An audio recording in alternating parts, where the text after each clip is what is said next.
Mikaela, how are you? Great to see you, looking phenomenal shape, I've got to say, first of all. I am. I mean, my weight is definitely down quicker than it's been in a long time. So I feel really strong and lean. This should be a lot simpler of a weight cut than it has been the last few times. Because it's weird, like, I always remember that Katie Taylor and Amir Khan were the same weight at their kind of at their prime, if in their peak, if you like. But Yeah. you managed to, you're such a tall woman, and you've got a kind of triathlete swimmer's frame, haven't you? Like, definitely an athletic ground. Don't know how you get the frame into that weight. I know. I'm just dispersed this way. I'm Yeah.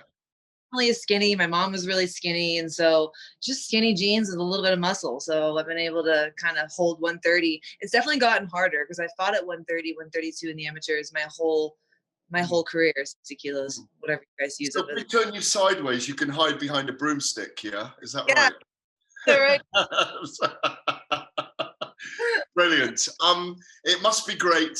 November the 5th, Maeve Hamaducci, you've got a unification fight. I think it's the first time a women's fight, or maybe unification fight, has headlined an ESPN card.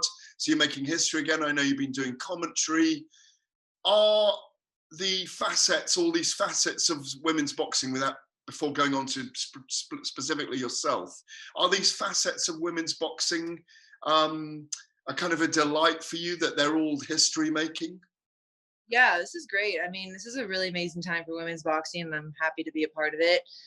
You have a handful of girls that are getting primetime spots. I mean, not enough. We still have a long way to go, but you have some girls that are getting some great cards, great TV time. A handful of us are doing commentary too. You have Sinisa Estrada, Franchon Cruz. So it's a really great time for women's boxing. I think we still have a ways to go, especially here in America. I think the UK is doing a lot better when it comes to accepting the women into the sport. But yeah, we're on a mission. Do you feel the history of this event coming up on November the 5th? Yes, I definitely recognize the importance of this fight. And I said this in my last interview, but it's almost like everything that I've done up to this fight means nothing unless I perform and come out with the win, because this is everything that I've been working towards. This is what I've asked for, right? I've been saying I want the best in the division. I've been saying I want to unify. Now the Ring Magazine belt is on the line also. So there's just a lot at stake, and I'm Yeah. just aware of that. It's brilliant that the Ring Magazine are doing that. They're doing it this weekend with Chantel Cameron and Mary McGee as well. It's brilliant, I think, that the Ring are aligning the whole time. And, you know, I know it maybe didn't work out for you Olympically, but it does seem to be the last 9 years that women's boxing has completely changed. Completely. I mean, the Olympic thing does not bother me at all anymore. Since turning pro, I enjoy the pros so much more. And honestly, the style is just so different in the amateurs. I've learned so much. I've come such a long way. And so I've put that behind me. I put that loss behind me. And I've moved past that. It doesn't hurt me anymore. But I'm also not I don't have any like desire to win that medal or go back to the Olympics. Like, I love the program. I love what we're doing here. And we need strong women competing in the pros and helping make things happen, because we still, there's still a lot that needs to be done. I mean, there's still plenty of girls that don't have opportunities to turn pro. This is a great fight for you because I don't know how many defenses she's made already of her title. Like, it's 4 or 5, isn't it? She's right up, maybe 6 even. She's right up there. You're both coming into the peak of your powers. Super featherweight for women is an amazing division. Tell us what you know about Hamaducci. Obviously, she's boxing out of France. Give us a taste of what you're expecting to do to her on November the 5th. Well, studying her is really not that complicated, right? She's a very obvious style and it's obvious what she likes to do, and that's come forward. It's not like she has any fancy footwork or um, slick combinations or anything. She's very straightforward, but it doesn't mean to say that it's not a difficult style to fight, because although coming up with a game plan was pretty straightforward, staying disciplined under that pressure and being conditioned enough to withstand that pressure for an entire fight, that's where the tough part comes in. That's where the hard training comes in. And we're not oblivious to that. Like, we're not in denial of that. We know exactly that is going to be hard, and we've trained for that. And so that's the number one thing, is being well conditioned and staying disciplined for those whole 10 rounds. I spoke to Claressa Shields the week before last, and there's a big fight at middleweight building between she and Savannah Marshall here. They're both going to be on the same London card on December the 11th. And hopefully we'll have a women's super fight here kind of March, April next year, maybe up north with 15, hopefully 20,000 people at the event, with the girls headlining, the ladies headlining. What does it mean to you that I know it's the old Hard Rock Hotel and Casino, isn't it? It's called the Virgin Hotel now. But what does it mean to you to headline in Las Vegas, Sin City itself? And Claressa was saying, for that fight with Savannah, could they mark it by having 3-minute rounds? I don't know what you think about that now, where that we should be perhaps making that shift for that extra minute in each round, for women to work more in the discrete units that rounds are. Yeah. Well, to answer your first question, definitely an amazing time in my career to be headlining on a top ranked card on ESPN.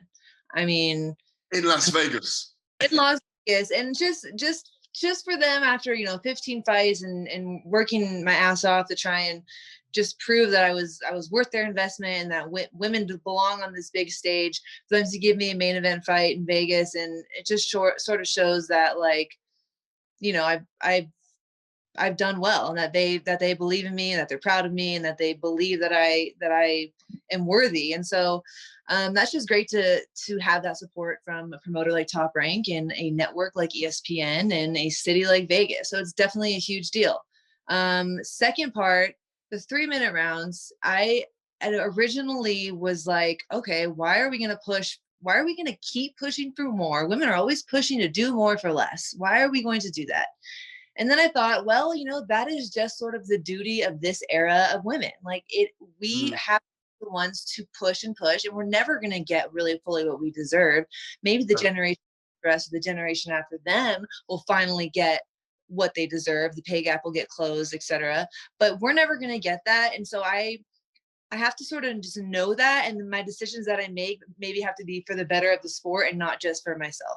And so now my ideas changed and said, well, maybe we push for 3-minute rounds, that'll start to close that pay gap, and maybe start the conversation of women gaining more respect and more equality in the sport.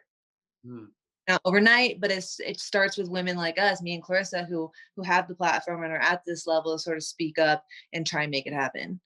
You mentioned having the platform and stuff. You're not shy on social media, are you? I mean, you really do. Yeah, it's you kind of have episodes on social media, I notice, following you, where you like, you got the honking tush between your teeth sometimes, and you're not letting go, Well, I do have episodes. I like the way you say episodes, and I know what you mean. It's because I'm not really all like every day responding to everybody, tweeting something like, big news all the time. But I will have my moments where I sort of hop on and just kind of give my harsh 2 cents and then hop out.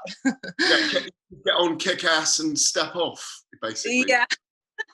Yeah. So there's a balance. I try not to be so absorbed in social media. It can definitely become a distraction, and especially when you have like Twitter warriors, and who they can just sit there and type whatever they want. So, I hop in and out and try to keep a little bit of a balance. But at the end of the day, is that the natural you coming out when you do that? Is it like, no, I've just trained today, I'm in the flaming mood, I am doing this, I'm getting on there? Is it like that? And then it's like chill again? Yeah, it's exactly like, yeah, totally. Sometimes I just have like this desire to like speak my mind and say and Yeah. be but it's not all the time. Like I'm just not running my mouth all the time. It's not my style, but yeah. It's I great. I mean, you gotta have a little bit, you gotta have a little bit of it. You know, I never used to be a talker, and Coach Al, if he followed me on Twitter, I would be he'd have my neck, I swear. Because he's not into that at all. And he's always, you know, he's coached me to be very humble and not to be a big talker and just work hard and do my thing. And I totally appreciate about him. And he's made me a very humble, hardworking person from that. But at the end of the day, this is entertainment. And being a female in the sport also, it's like you need a little bit of extra oomph to kind of draw eyes towards you. And I'm not mad that I started, because look at the attention sort of brought on to the 60 pound, 60 kilo, I'm trying to use your guys's lingo, but the 130-pound division, there's a ton of eyes on us, and it started kind of me nitpicking at Terry Harper and etc. So it got eyes on us, and that's what we're here to do is perform and entertain. Yeah, Terry fights, of course, in a few weeks' time as well. So, are we looking to create another big women's fight in the UK or in America? Of More course, unifications? of course, that's what I want. I want unifications and big fights. I don't want any small fights. I'm here to fight the best, and I feel like I'm I'm able at this point in my career. Like I'm coming into my own as an athlete, and I'm ready for those big fights. So I would love to hop on over to the UK after this fight and be ringside for Harper versus Baumgardner. If it Would there be a little bit of this afterwards? Would you be climbing in through the ropes as well? And who knows? Just show up with my 3 belts, ready to see who I'll be fighting next. But no, yeah, I'm fully focused on this fight. It's a big one. It's not one to look past. It's definitely gonna be my toughest fight thus far. She's a strong opponent, and I've had to train really hard for it. And there's a lot on the line, and I'm not gonna let it slip through my fingers. what are you predicting? A convincing points decision, a stoppage victory, an all-out war, a Hagler Hearns, a Wilder Fury 3? What are you predicting? I want to stop Hamadouche, and I believe I can, because with the combination of her rushing forward the way she does and me having really worked on sitting on my punches, um, I don't think that she's going to be able to get away from some of my big shots. And not just the head shots, but I've been really working on digging down to the body. And someone like Hamadouche can take shots to the head all day. And so I've been working on mixing that up. And I want to, I won't just, I mean, I want the win. That's the most important thing. But I really, really want to make a statement in this fight. And I want to hurt Hamadouche. I would love a stoppage. Well, listen, I wish you all the best. Have a great fight week next week. Now, we've said November the 5th, so it's a Friday night fight, isn't it? Yeah.